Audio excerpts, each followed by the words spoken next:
What's up, SpiceDroppers? It's Charlie from Ferndale. Swag, baby. We're making stuffed shells. Let's get cooking. Alright, so traditionally these are just served with a cheese and spinach mixture for the stuffing and then a marinara sauce on top. I personally love to add mushrooms to it, and I'm also going to take some grilled Italian sausage here, slice that up and throw it on top. Alright, so even though these are super simple to make, there is a lot going on with the mise en place. So let's check that out.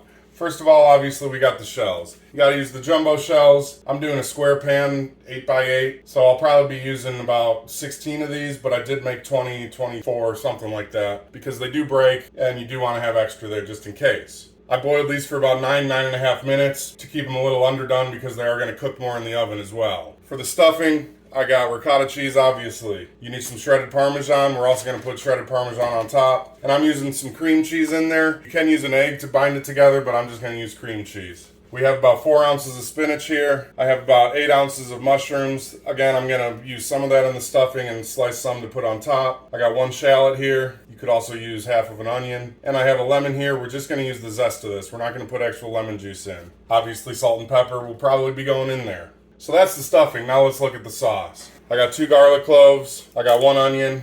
I got about 1 ounce of fresh basil. Crushed tomatoes, 28-ounce can. Tomato paste, I always suggest the tube. And then in here I got 1 tablespoon of oregano, about a half tablespoon of crushed red pepper, and just a pinch of thyme. And then again, salt and pepper. So let's get started. Alright, so first thing we're going to do is bring about 1 inch of water to a simmer. I'm going to throw a steaming tray in there. And then we're going to put the spinach in there. Once that's nice and wilted, probably about 5 or 6 minutes, we can drain it off and squeeze all the excess water out of it. Alright, it's only been a few minutes here, and the spinach has wilted down very nicely. We're going to take this over, again, strain it, get all that excess water out of there. Next thing we're doing is prepping the sauce. So I've had the onion chopped, pretty small chop there. I got minced garlic. So for the basil, to cut that up, easiest way I find is to just kind of bunch it up in a ball or, put it in a big pile and then chop through it both ways a couple times. Keep moving it around so you get an even chop on everything. And then these mushrooms, I'm going to use about 3 ounces of mushrooms in this. I want these sliced fairly thin. I find that cutting off one end and putting it on that flat end now to cut it helps a lot. And then once you run out of room to hold it, you can always flip it on the side again and finish off that slicing. So now that everything's prepped for that sauce, I'm going to throw these onions in some oil and let them translucitize. Alright, those onions are looking pretty good. I'm going to spread out the middle and make some room for the garlic to put in there. Throw that garlic in. Put a few dollops of the tomato paste on the onions. Give that garlic a little time to get those aromatics out. And then I'm going to start to slowly mix everything together. Once that's coated nice and evenly, we're going to make some room in the middle again to throw this oregano, crushed red pepper, and that little bit of thyme in. And again, we want that to hit the heat so that the aromatics kind of come out. Give that about 30 seconds on that heat, and then we can mix it in again. And now that we're all mixed in there, I'm going to go ahead and throw my crushed tomatoes in. Stir that in, and then I'm going to add my mushrooms in. I could have sauteed the mushrooms, but I want them to be more of a stewed mushroom, steamed mushroom. We're going to draw some water out of them too to add to the sauce. And I just like that real fresh mushroom flavor to go with these stuffed shells. I'm going to go ahead and add some salt and pepper to this, a healthy amount. Give that a mix again.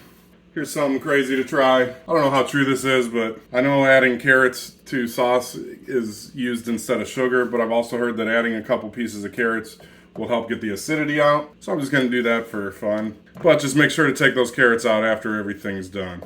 Side note too, real quick, I do know that we chopped up basil for this. You don't want to add that until the end because you don't want that to cook off or else it loses all its flavor. So we got this on about medium-low heat. We're going to let this simmer until we're done cooking everything else. Let's move on to that stuffing. Alright, for this cheese stuffing mixture, first thing I'm going to do is cut out my shallot. We want everything to be pretty thin cut. You could also throw this in a food processor if you wanted to save some time, but we want it to be able to be mixed, obviously, and thrown into one of those shells. And once we got that nice and chopped down, we can throw that in a bowl. Now get started on these mushrooms. Again, we want them real thin sliced, so I'm going to cut them in slices first and then go through and mince them, cutting each way. While I'm doing this, please remember to like and subscribe, share this with your friends, leave some comments, let me know what you want me to make. And again, thank you everyone so much for watching me all the time. And this here is kind of the consistency we're looking for with those mushrooms. Throw these in the bowl, get the rest of those chopped up, and we can keep moving. All right, mushrooms are ready. Now we got the spinach that we squeezed all the water out of. You can see how very little of it actually leaves, which is fine. This is what we want. We're just gonna give this a nice little rough chop, just so that we can mix it around easier. And then with that, we can throw that in the bowl as well. Now for that good stuff, the cheese. So for the cheese, I got 15 ounces of ricotta. Feel free to use 16 ounces if that's how the container comes. I have a 5-ounce container of the shredded Parmesan, which I'm gonna throw about half of that in there. And I'm gonna do about a tablespoon and a half of cream cheese. Again, I'm using that as a binder to keep everything held together. A lot of recipes do call for an egg. I didn't want to use that because I don't have any right now. Now we're just gonna mix that together. I recommend using a spatula so you can get everything from the bottom and get it nice and mixed up. And while I'm mixing, I remembered that I need some pepper. So I'm gonna throw some pepper in there and then keep on mixing. You could also put oregano in here. You could put basil in here. Honestly, it's cheese and pasta and sauce. Pretty easy to mess around with and come out with delicious things, which is why I like to put in the mushrooms and the sausage.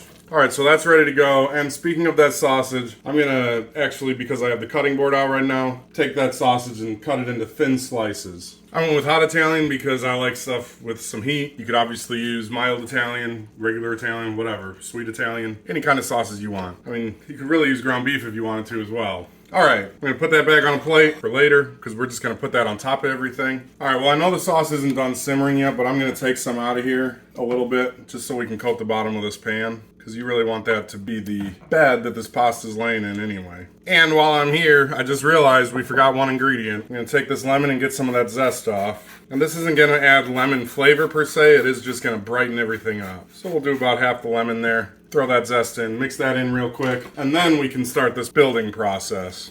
So I got my bowl of shells here, just gonna take one at a time and scoop out a healthy amount of the stuffing and just stuff that in there. There we go, overstuffed. You definitely want these overstuffed. And I'm gonna go ahead and throw that in there. Now is also a good time, while I'm thinking about it, to preheat the oven to 375. And one thing I noticed too, looking at other recipes, most recipes call for a 9x13 pan. The amount of cheese that I made, you really can't make less because of the tub of ricotta and the amount of spinach you can buy. So it's kind of pointless to make less because you can freeze this and use it later. The amount I made is probably enough for an entire 9x13 pan.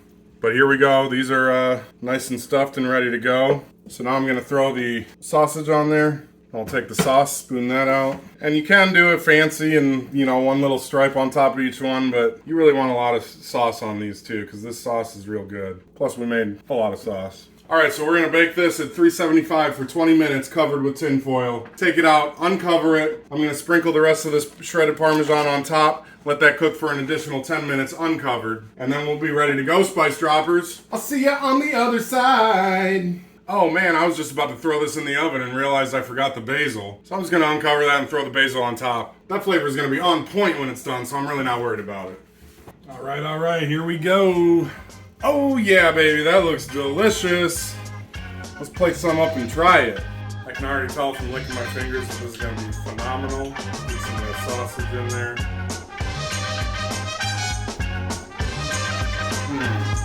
There's so much mushroom flavor in there, it's delicious. Spice Droppers, you did it again, baby. Ooh, let me get one more bite. Peace and love. I love you.